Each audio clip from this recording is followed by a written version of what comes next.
De gloire en gloire.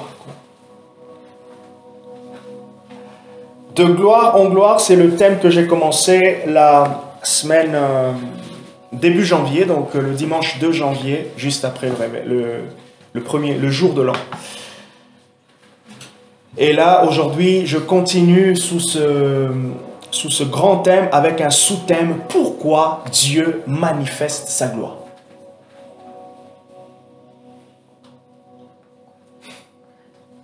Pourquoi Dieu manifeste sa gloire? Je vais vous donner quelques raisons, quel est le but de la manifestation de la gloire de Dieu. Alors, qui dit pourquoi Dieu manifeste sa gloire? Bien sûr, ça rentre dans cette perspective, cette vision de la présence manifeste de Dieu. Ok? Ce que le Saint-Esprit fait, et c'est ce que Jésus a voulu dire dans Jean chapitre 14, Jean chapitre 16, à partir du verset 12, lorsqu'il dit: le consolateur qui viendra révélera ma gloire, parce qu'il prendra de ce qui est à moi et vous l'annoncera. Ce que Jésus voulait dire, c'est que le Saint-Esprit va authentifier. Le Saint-Esprit va rendre manifeste. Le Saint-Esprit va témoigner de Jésus, en sorte que les facultés de l'homme puissent le saisir profondément. Ça veut dire, le Saint-Esprit rend témoignage de Jésus et l'homme voit Jésus. Alors, qui dit voir, dire voir Jésus, bien sûr, ça veut dire voir les œuvres de Jésus, ok? Ce que Jésus peut faire, et qu'est-ce que Jésus peut faire en fonction de la personne. Par exemple, lui donner la conviction d'être pardonné d'un certain péché. La personne ressent vraiment l'amour de Dieu. C'est tellement très beau ce que le Saint-Esprit fait que personne d'entre nous ici n'a vu Jésus de manière physique. Jésus, il a vécu il y a 2000 ans. Bien sûr, on a des témoignages des gens qui ont vu le Seigneur rentrer dans leur chambre. Ils ont eu des apparitions de Christ. C'est très bien. Moi, je ne l'ai pas encore eu. J'ai bien dit pas encore. Et même si ça n'arrive pas durant toute ma vie, ce n'est pas un problème. Ce n'est pas un problème parce que c'est Dieu qui le fait. Mais une chose est sûre, que Jésus me connaît, moi aussi je connais Jésus. Et ce n'est pas ça, une apparition physique, qui va empêcher ma profondeur, la qualité de mon intimité avec le Seigneur. Ok? Donc quand Jésus dit que le Saint-Esprit rendra témoignage de lui, c'est qu'il va authentifier, il permettra à ce que vos facultés humaines puissent dire: Jésus existe. Jésus existe. Et comme on dit aussi, Jésus est présent. Qu'est-ce que ça veut dire, Jésus est présent? Ça veut dire que nous sommes conscients du témoignage de Jésus avec nous. Nous sommes conscients de l'existence du témoignage de Jésus. Pendant qu'on était en train de chanter tout à l'heure, il y a quelque chose qui m'a rendu vraiment encore... ça m'a fait comme un peu de la joie. 1 Corinthiens chapitre 15, l'apôtre Paul parle de la résurrection. Et l'apôtre Paul souligne dans les 3 ou 4 premiers versets que la résurrection, elle est tellement importante parce que c'est presque le fer de lance de l'évangile. Ok? Si Jésus n'était pas ressuscité, notre évangile ici, il serait mort. Il n'a rien de... Qu'est-ce que tu veux dire? Il est mort. Ça ne repose sur quoi? Notre évangélisation repose sur quoi? Repose sur le fait que Jésus existe. Et qui dit existe, dit qu'il est vivant. Là, maintenant, Jésus guérit comme s'il était... Oh, c'est ça. Jésus guérit comme s'il était présent. D'ailleurs, même en disant comme si, c'est comme si je réduisais. Jésus guérit à la même manière que à ce moment-là où il était physiquement là. Jésus est en train de vous parler à la même manière que comme s'il était physiquement là en train de vous parler. Et il parle par qui? Il parle pas en utilisant Jean-Marc, mais il parle aussi en utilisant le Saint-Esprit qui est en vous pendant que vous m'entendez. Et en théologie, on parle du témoignage direct de l'esprit et du témoignage indirect. Kaliba Chandelea. Ça va jusque-là? Le témoignage direct, c'est quoi? Le témoignage direct, c'est lorsque l'esprit lui-même, sans passer par quelqu'un, témoigne dans le cœur de l'homme. Et c'est ce qui se passe lorsque vous lisez la Bible, lorsque vous venez à Dieu. Pendant que vous êtes en train de lire la Bible, vous avez l'impression que quelqu'un est en train de parler à votre être intérieur, à votre cœur. Ça, c'est le témoignage direct. Pour cela, j'aime vraiment le Saint-Esprit. Parce qu'il rend un témoignage direct. Pendant que je suis en train de prier pour Marie, le Saint-Esprit rend témoignage dans mon cœur. Et il est en train de me dire, oui Jean-Marc, prie pour son travail. Oui Jean-Marc, va ceci, va comme ça, dis ceci. Ok? Il est en train de m'emmener comme si j'étais avec Marie qui était en train de me dire, JM ou Jean-Marc, tiens, ceci, cela. Voyez un peu? Et Jude peut dire, faites en tout, priez par l'Esprit. Je vous encourage à prier par l'Esprit. Et même Paul peut dire, priez sans cesse. Vous voyez? Et le témoignage indirect, c'est lorsque vous êtes en train d'écouter une prédication, et là, Dieu est en train de vous parler. Dieu est en train de s'entretenir avec vous au travers d'une tierce personne. Et l'écoute de la voix de Dieu commence par la compréhension du témoignage direct. Dieu me parle directement. Et c'est la voix intérieure, le sentiment intérieur. On ne peut pas expliquer les mécanismes du témoignage de l'esprit. Ça passe comme ça, tu vas ressentir comme si... Non, je ne peux pas expliquer le témoignage direct du mécanisme de l'esprit. Non, je ne peux pas expliquer... Quand le Saint-Esprit commence à parler, tu vas sentir dans ton ventre, on dirait, ça fait comme ça. Après, ça fait... Non. Ok? Non, le témoignage direct, l'esprit lui-même sait comment il le fait. Pourquoi Dieu manifeste sa gloire? Premièrement, je veux commencer par dire, qu'est-ce que c'est que la gloire de Dieu? Ok? Qu'est-ce que c'est que la gloire de Dieu? Je nous emmène dans un texte, Jean chapitre 2, à partir du verset 1. Vous connaissez cette histoire qui est le mariage à Cana. Jésus qui a été invité au mariage. Bon, la Bible ne dit pas s'il y a eu enterrement de vie de jeune fille ou de vie de garçon, mais il y a eu un mariage. Bon, c'était une blague. Jean chapitre 2 à partir du verset 1. 3 jours après, il eut des noces à Cana en Galilée, mais la mère de Jésus était là. Jésus fut invité aux noces ainsi que ses disciples. Comme le vin venait à manquer, la mère de Jésus lui dit, « Ils n'ont pas de vin. » Verset 4, Jésus lui dit, « Femme, qu'y a-t-il entre toi et moi? Mon heure n'est pas encore venue. » Sa mère dit au serviteur, « Faites tout ce qu'il vous dira. » Il y avait là 6 jarres de pierre destinées aux purifications des Juifs et contenant chacune 2 ou 3 mesures. Jésus leur dit, « Remplissez d'eau ces jarres. » Et ils les remplirent jusqu'en haut. « Puisez maintenant, leur dit-il, et portez-en à l'organisateur du repas. » Et ils lui en portèrent. L'organisateur du repas goûta l'eau, changea en vin. Oh! Il ne savait pas d'où venait ce vin, tandis que le serviteur qui avait puisé l'eau le savait. Il appela l'époux et lui dit, « Tout homme sert d'abord le bon vin, puis le moins bon, après qu'on s'est enivré. Toi, tu as gardé le bon vin jusqu'à présent. » Ah là, c'est beau. Verset 11. Tel fut à Cana, en Galilée, le commencement des miracles que fit Jésus. Oh! Notez bien. Tel fut à Cana, en Galilée, le commencement des miracles que fut le miracle que fit Jésus. Notez la phrase qui suit.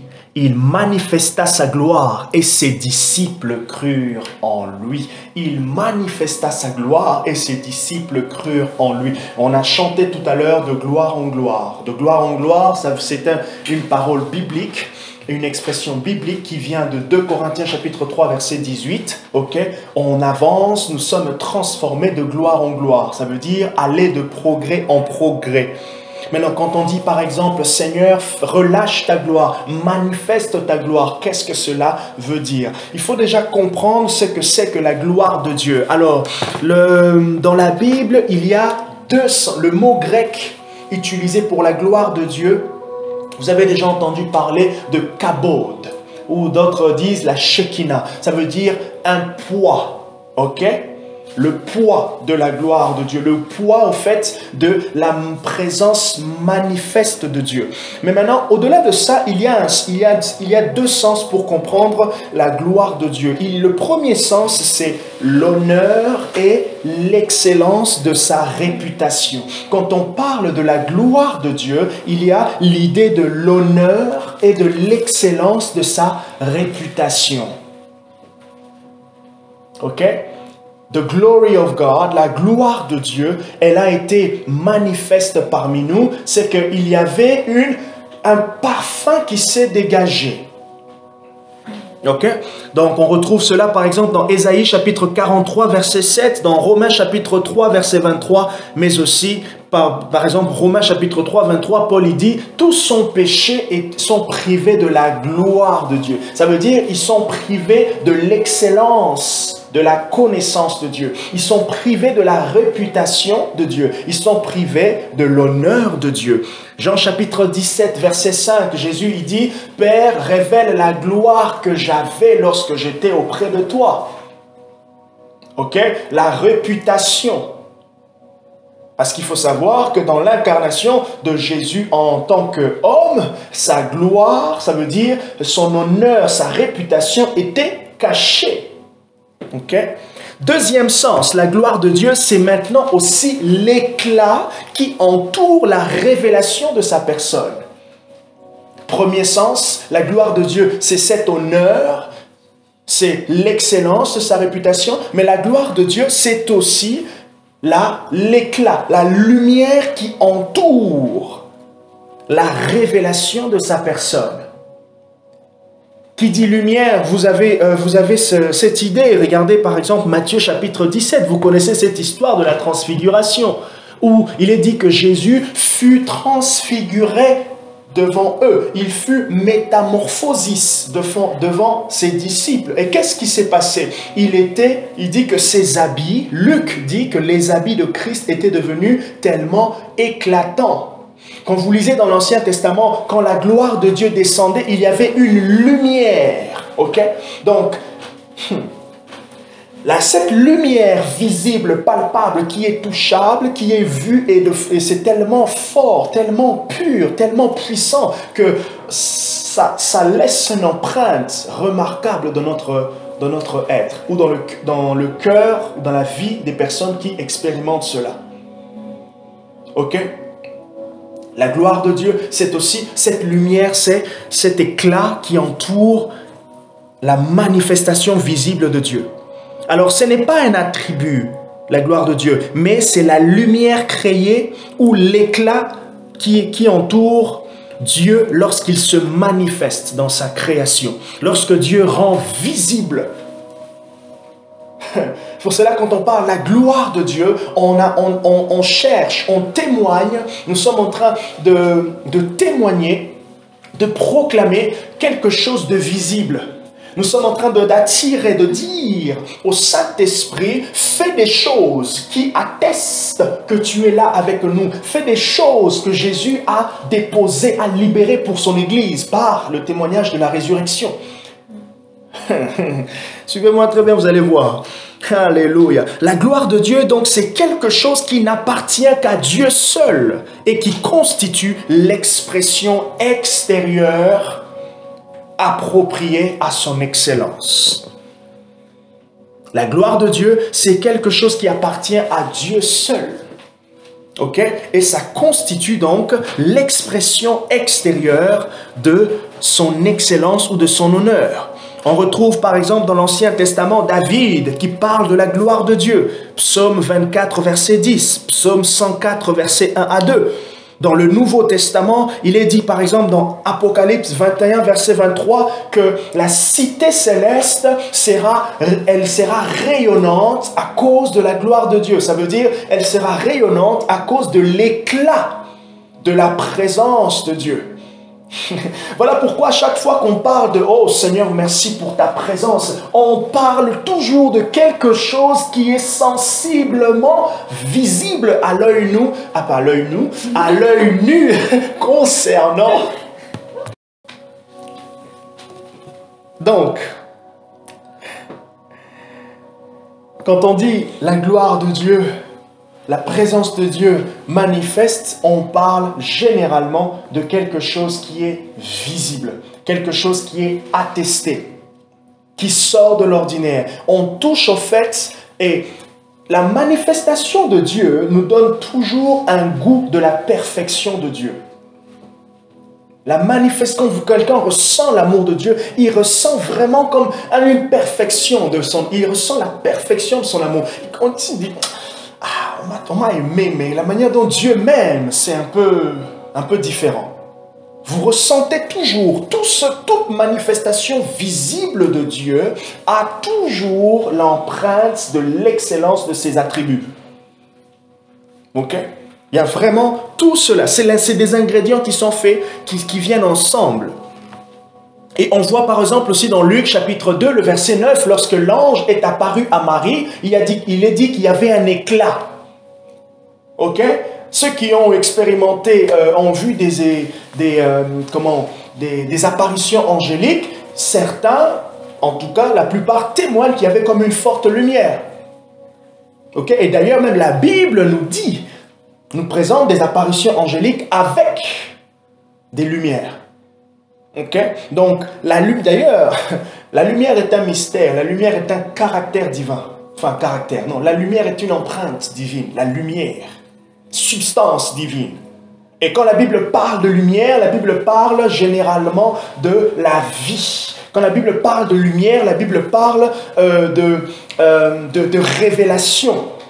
Quand la Bible parle de lumière, la Bible parle, au fait, c'est pas la lumière comme qui brille comme ça, c'est au-delà de ça. Ok? On a l'impression en même temps comme si on comprend que c'est une lumière, mais en même temps on a l'impression que ça va au-delà même de lumière que vous pouvez voir, okay? Que vous pouvez toucher. Il est donc normal que la révélation de la personne divine soit accompagnée de l'éclat et de la splendeur, car cette gloire est la manifestation visible de l'excellence du caractère de Dieu. La grandeur de l'être de Dieu et la perfection de tous ses attributs sont des choses que nous ne pourrons jamais pleinement saisir. Nous ne pourrons jamais pleinement saisir la grandeur de la manifestation de Dieu, des attributs de Dieu. Mais ça nous remplit tellement d'admiration et ça nous pousse à l'adoration. Ainsi, l'Écriture dit même que l'homme est le reflet de la gloire de Dieu. Oh! L'homme est le reflet de la gloire de Dieu. Ce que Dieu veut, la volonté de Dieu est de révéler sa gloire au milieu de son Église. Et que tout un chacun d'entre nous soit le reflet de la gloire divine. D'ailleurs, Hébreux chapitre 1, verset 3, il est dit quoi? Que le Seigneur Jésus, il est le reflet de la gloire de Dieu. Il est le rayonnement. Je vais vous lire le texte sans le paraphraser. Hébreux chapitre 1, verset 3. Ce Fils qui est le rayonnement de sa gloire, ce Fils qui est le rayonnement de son éclat, le rayonnement de sa réputation, la réputation de Dieu et l'expression de son être, soutient toutes choses par sa parole puissante. Là, l'auteur parle de Jésus. Il est le rayonnement et l'expression, rayonnement de la gloire. Et lorsqu'il parle de rayonnement, il y a éclat, la beauté. Il y a quelque chose qui émanait de Jésus et qui faisait la différence, qui marquait la différence, qui stipulait qu'il était le Messie. Voilà pourquoi l'Église de Jésus-Christ est appelée à cette gloire, est appelée à rayonner, à manifester quelque chose qui atteste qu'il est au milieu de nous. Et voilà pourquoi, même aussi, tout un chacun d'entre nous est appelé à laisser Jésus rayonner. Jean chapitre 3, verset 30, Jean-Baptiste peut dire « Je veux qu'il... » Non, Jean 3, 30 ou 33, il dit « Je veux qu'il croisse et que moi, je diminue. » Pour que la gloire de Dieu soit manifestée, pour que l'éclat, la réputation de Dieu soit manifestée dans nos vies, il faut qu'il y ait un processus d'abaissement d'une part et d'élévation d'autre part. Il faut qu'il y ait notre être qui s'abaisse et l'être de Dieu qui s'élève. Comme a dit un chant qu'on a écouté hier avec Rodrigo, c'est qu'il faut qu'il y ait notre humilité dans nos cœurs pour que Dieu puisse établir le jardin dans nos cœurs. Ok? Que nous puissions laisser le Seigneur établir le jardin en nous. Laisser Dieu rentrer dans le jardin et marcher, venir à nous. La gloire de Christ. Deuxième point, la gloire de Jésus. On retrouve maintenant dans le Nouveau Testament des choses qui sont particulières, que j'aime bien, concernant la gloire de Christ. Jésus, il a manifesté sa gloire. Bien qu'il dise, dans Jean chapitre 17, les 3 ou 5 premiers versets, quand bien qu'il dise que Père révèle la gloire que j'avais au commencement, Jésus a quand même donné, montré à ses disciples le goût, l'empreinte de sa gloire. Les disciples ne sont pas restés, déficitaires, c'est ça? Voilà, déficitaires, ça se dit? Ok, ils ne sont pas restés déficitaires de la gloire de Dieu. Ils ne sont pas restés, ils n'étaient pas déficitaires. Qu'est-ce qu'on retrouve dans le Nouveau Testament? On retrouve par exemple dans Matthieu chapitre 17 que Jésus a manifesté sa gloire. Il a permis à ses disciples de voir quelque chose de plus. C'est intéressant quand vous lisez les évangiles de remarquer que par moments, Jésus a fait des miracles qui a laissé les disciples, dans l'étonnement. Par exemple, lorsqu'il marche sur les eaux, qu'est-ce qu'il dit? Mais qui est cet homme? C'est comme pour dire, ok, bon, tu as multiplié le pain, on est habitué, quoi. Ça va, quoi. Tu marches sur l'eau. Comme pour dire que ça c'était une étape supérieure. Comme on prie souvent, oh Lord, give me more of you. Ah ben là, Jésus a donné à ses disciples de more of him. Vraiment de plus qu'ils pouvaient encore voir. Quoi? Quand vous regardez là, quand vous comparez l'histoire où Jésus marche sur les eaux dans les évangiles, notamment dans Matthieu et peut-être dans Marc ou dans Luc, vous allez voir en fait que l'histoire se passe, Jésus quand il a marché sur l'eau, peut-être dans Matthieu, il y avait peut-être le vent. Donc le contexte laissait quand même à penser quand même que c'est chaud ça. C'est vraiment pas évident. Les disciples ne sont pas restés indifférents. Face à ce qu'ils ont vu, Jésus a manifesté sa gloire. Et Jean chapitre 2, le verset 11 nous dit quoi? L'histoire de noces de Cana. Il a fait un miracle. Il manifesta sa gloire et ses disciples crurent en lui. Jésus a révélé sa réputation. Quelle réputation? La réputation d'être le Messie, d'être l'envoyé de Dieu. La gloire de Dieu, il est dit aussi dans le Nouveau Testament qu'on la partage. Les croyants, vous et moi, nous partageons sa gloire. Matthieu 19, verset 28. Il est dit aussi que nous pouvons contempler sa gloire. Nous pouvons regarder. Et contempler, c'est regarder, c'est fixer un regard dans le but d'analyser. Contempler, c'est observer, vraiment analyser profondément. Et généralement, ce qui se passe dans la contemplation ne nous laisse pas indifférents. La contemplation marque toujours quelque chose en nous. Et Luc chapitre 9, verset 32 nous dit que les disciples ont vu les vêtements de Jésus resplendir. Jean chapitre 1, verset 14 nous dit aussi que la gloire de Jésus, elle a été révélée, notamment dans quoi? Dans l'incarnation.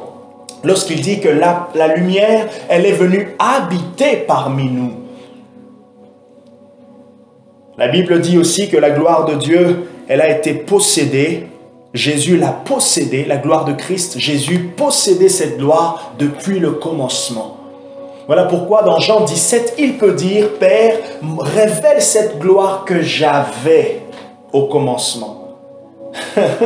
Cet éclat qui n'était pas totalement manifeste à cause de l'attente que Jésus avait. Et quand je parle de l'attente, c'est le corps. Et d'ailleurs, la Bible dit même que vous et moi, les croyants, nous aurons une gloire différente lors de l'avènement du Seigneur. Pourquoi? Parce que la semence du péché sera totalement crucifiée. Nous attendons la résurrection des morts. Nous attendons le retour final. C'est pour refléter cette gloire qui n'est pas totalement manifeste. C'est pour cela, quand vous voyez, vous pouvez admirer par l'œuvre du Saint-Esprit dans vos vies, dans la vie de certains hommes de Dieu, dans la vie de certains chrétiens, vous pouvez admirer un certain éclat de Dieu. Vous avez l'impression que cette personne, quand vous la voyez, vous sentez vraiment comme si vous goûtez à l'amour de Dieu. Quand cette personne part, vous sentez comme si vous goûtez à la puissance de Dieu. Quand cette personne part, vous sentez comme si vous goûtez à l'humilité de Dieu. Même si cette humilité-là, elle n'est pas parfaite, mais elle a un goût, elle est empreinte de quelque chose. C'est la manifestation de Dieu. Et c'est ce que Paul veut dire dans 2 Corinthiens 3, 18, lorsqu'il dit que nous tous qui, le visage dévoilé, nous sommes transformés de gloire en gloire par Jésus, par l'Esprit. Vous voyez un peu? Parce que la vie de Dieu en cette personne, elle est manifeste, elle est de plus en plus expressive. Et d'ailleurs, je peux même dire que Psaume chapitre 1, ce texte qui parle de cet homme qui ne s'assoit pas en compagnie de mon cœur, mais qui trouve son plaisir dans la loi de Dieu, qu'est-ce qu'il fait? Il porte de fruits. Ça veut dire, il manifeste la gloire de Dieu. Il manifeste l'éclat divin. Mais cet éclat divin qui est manifesté tire sa source d'où? Tire sa source de son intimité, de sa communion avec le Seigneur. Et l'une des choses que la prière fait, que la prière soutient, que la prière produit, c'est l'éclat de la communion. Personne ne peut dire je suis en communion avec Dieu si les gens autour de toi ne voient pas les effets de ta communion avec Dieu. On voit les effets de ta communion avec Dieu par le degré de ton partenariat, de ta marche avec le Saint-Esprit dans la vie pratique. Comment le fruit de l'Esprit se manifeste. Comment l'onction de l'Esprit se manifeste. Tout ça, ça fait partie des choses visibles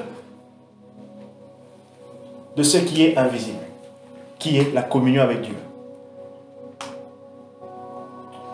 J'aime le lieu secret, mais quels sont les stigmates? Quelles sont les cicatrices de ton lieu secret?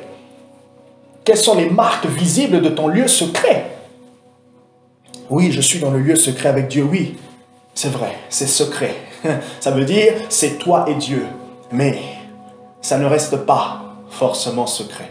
Jésus avait le lieu secret, mais tout le monde voyait le lieu secret de Jésus. À tel point que les disciples lui ont posé la question, « Enseigne-nous comment prier. »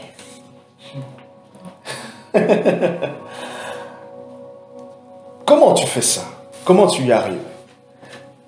Alors, avant que je vous donne pourquoi Dieu manifeste sa gloire, j'aimerais dire quelque chose qui est visible à l'œil nu, mais que de fois, les protagonistes du cessationnisme n'aiment pas ce côté-là.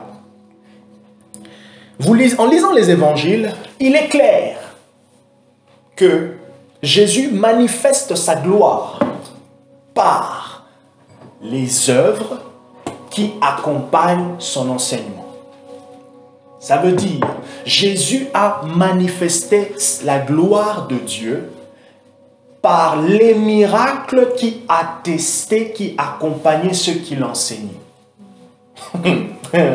Donc, Dieu manifeste sa gloire par le témoignage pratique de ce qu'il a dit dans la parole. Donc, le Saint-Esprit confirme les Écritures par une démonstration soit d'un don spirituel, soit, je ne sais pas, de quelque chose visible en nous. Je m'explique. Vous lisez un texte où Jésus parle du pardon. Le Saint-Esprit, s'il veut manifester la gloire de Jésus par rapport au pardon, il va vous emmener à expérimenter le pardon. C'est ça la gloire de Dieu. Vous lisez un texte qui parle des miracles. Dieu va vous emmener à expérimenter un miracle. Et c'est ce que Jésus a fait à l'œil nu. Donc, quand on dit, oui, Dieu manifeste sa gloire aujourd'hui par l'évangile, ça veut dire quoi? Ça ne veut pas dire que Dieu juste, il vient là, on vous prêche, on vous prêche, on vous prêche, vous gobez, vous gobez, vous gobez. Exégèse, herméneutique, Genèse, Ésaïe et tout. Non. Dieu manifeste sa gloire par l'évangile, c'est que quand l'évangile est annoncé, on peut voir la puissance de l'évangile dans les cœurs de ceux qui écoutent. Et cette puissance fait deux choses. Soit les personnes deviennent encore plus incrédules. La puissance les a tellement repoussés. Les a repoussés de Dieu. Mais aussi, on peut voir aussi que les gens se disent, ils ne restent pas indifférents. Ça, c'est Dieu. Ça, c'est Dieu. Dieu ne te laisse pas indifférent. Personne aujourd'hui va commencer à prendre la drogue de manière constante sans devenir dépendant de cela. Personne ne peut dire aujourd'hui qu'il lit la Bible sans devenir dépendant de Dieu. Ah non. Dieu nous laisse une marque. Jean chapitre 1 Jean chapitre 1 à partir du verset 1 jusqu'au verset 3.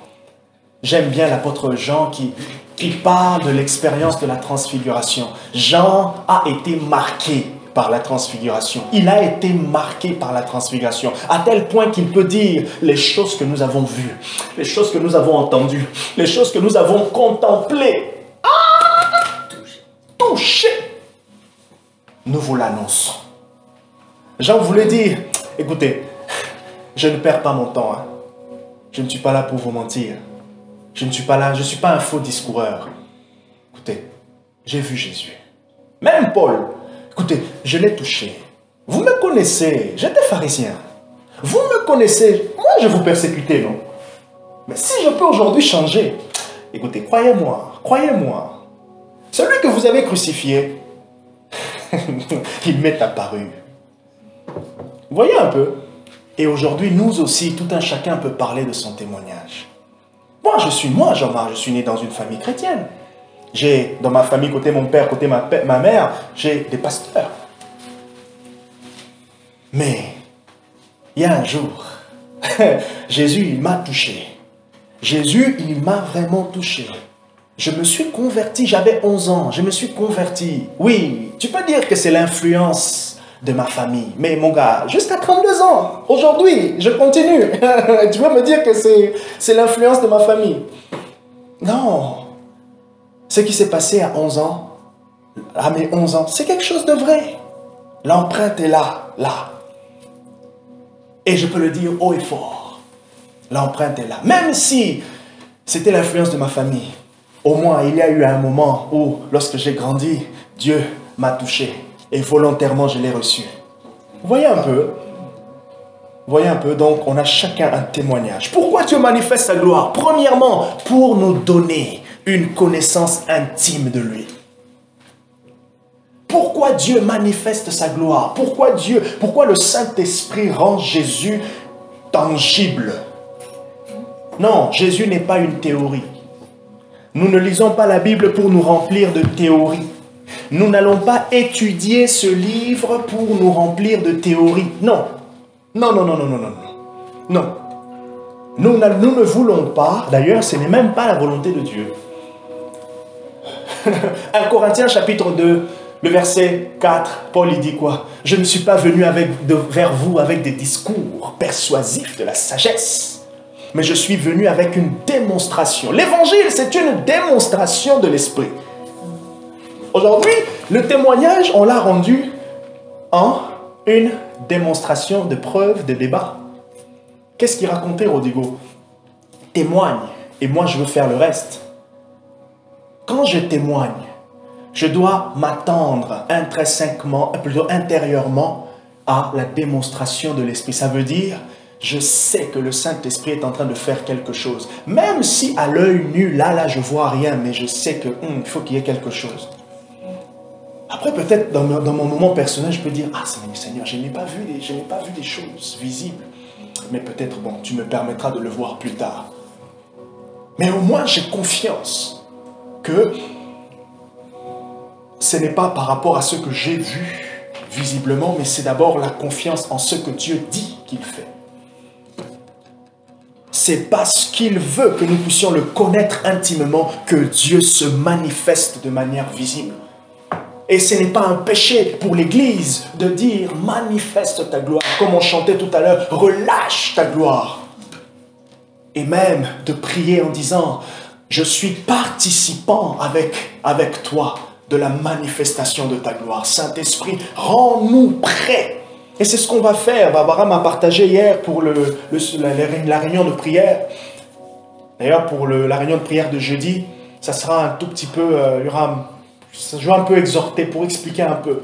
Vous savez, nous sommes en train de prier pour que le Seigneur nous utilise, le Seigneur se manifeste. Nous voulons voir, nous voulons plus, nous voulons plus. Barbara m'a dit, c'est très intéressant aussi de se dire, en fait, déjà de comprendre que ce n'est pas le fait de désirer, mais c'est que Dieu, il veut ce que nous sommes en train de le demander.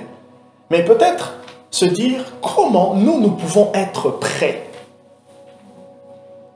Cette démarche de dire, Seigneur, comment puis-je me préparer afin de travailler efficacement avec toi?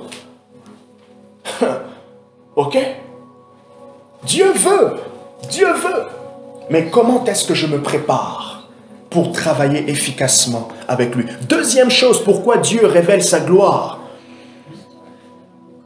Dieu révèle sa gloire pour affermir notre foi. Jean chapitre 2, verset 11, il est dit quoi? Lorsque Jésus a manifesté sa gloire, les disciples crurent en lui. Jésus a manifesté sa gloire en faisant des miracles. Jésus a, soyons d'accord, ceux qui m'écouteront et ceux qui m'écoutent, Jésus a manifesté sa gloire en faisant des miracles. Il a fait expressément des miracles. Et d'ailleurs, les miracles étaient un témoignage qu'il était l'envoyé de Dieu. C'est même ce qui a marqué clairement sa différence avec les pharisiens et tous les prophètes qui l'ont précédé. N'a-t-il pas répondu, Jean chapitre 11, à Jean-Baptiste, quand il lui pose la question, « Est-ce que tu es celui qui devait venir ?» Jésus lui dit quoi? Jean-Baptiste, les aveugles voient, les paralytiques marchent, les sourds entendent. Que veux-tu encore?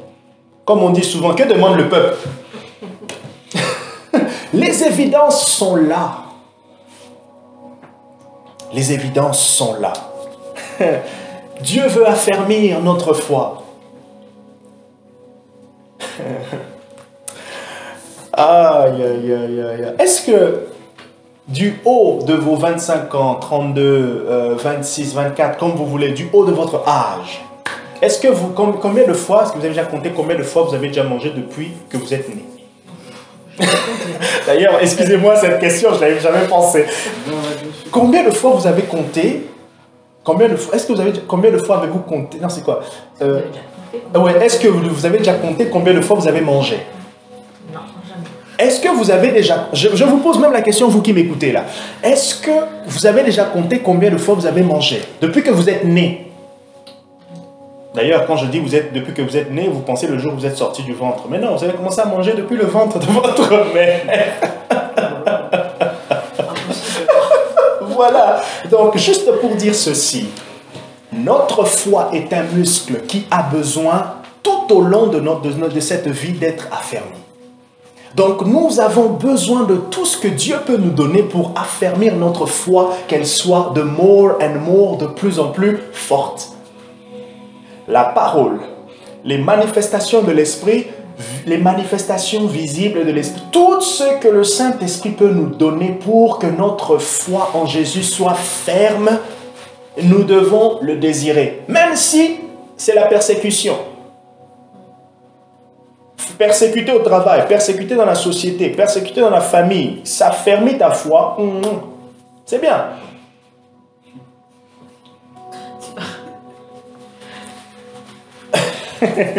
Donc, troisième chose pour terminer, quand la foi est affermie,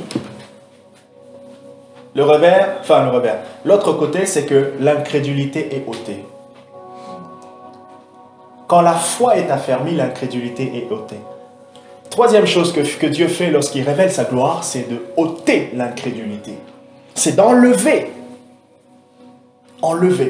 ce petit doute, ce petit combat. Ok? Toutes ces petites choses un peu qui sont là, avec lesquelles on avance. Et vous allez voir que face à une certaine circonstance, vous vous rendez compte que je ne savais pas que j'avais ça, moi. Je ne savais pas que je pouvais un peu douter. Mais pourtant, j'ai lu récemment un livre sur la foi. Mais je ne savais pas que je pouvais hésiter de prier pour quelqu'un qui est malade, parce que tu as vu sa situation, hein? Tu as vu un peu sa situation? J'ai prié, mais rien ne s'est passé. Vous voyez? Donc, ôtez en nous les choses. Même Moïse, Exode chapitre 4, même Moïse, qui était face à Dieu, visible, a douté. Il a dit à Dieu, non, je n'irai pas. Il a eu peur lorsque Dieu a manifesté, a transformé son bâton en serpent. Moïse, l'incrédulité, le petit doute. Ok? Et le Seigneur nous façonne, travaille nos cœurs de cette manière. Jean chapitre 9 nous donne une très belle histoire de cet aveugle qui est, le titre c'est l'aveugle né. Vous savez l'histoire où les disciples posent la question à Jésus, est-ce que cet homme il est aveugle parce que c'est les fautes de sa mère, de ses parents ou à cause de ses péchés? Ok? Jésus répond plus tard, c'est pour que la gloire de Dieu soit manifeste.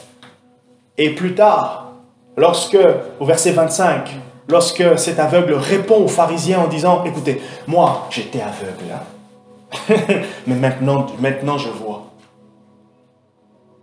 Donc je n'ai pas le temps de discuter sur celui qui m'a guéri. La preuve, si je suis ce que je suis là maintenant devant vous, c'est que cet homme, il a quelque chose de plus. Vous voyez, le doute est parti. Mais ceux qui n'ont pas expérimenté cela, le voile était encore sous leurs yeux. Alors, ce que Dieu veut, c'est que nous puissions prier comme Moïse. Exode chapitre 33, verset 18, « Fais-moi voir ta gloire. »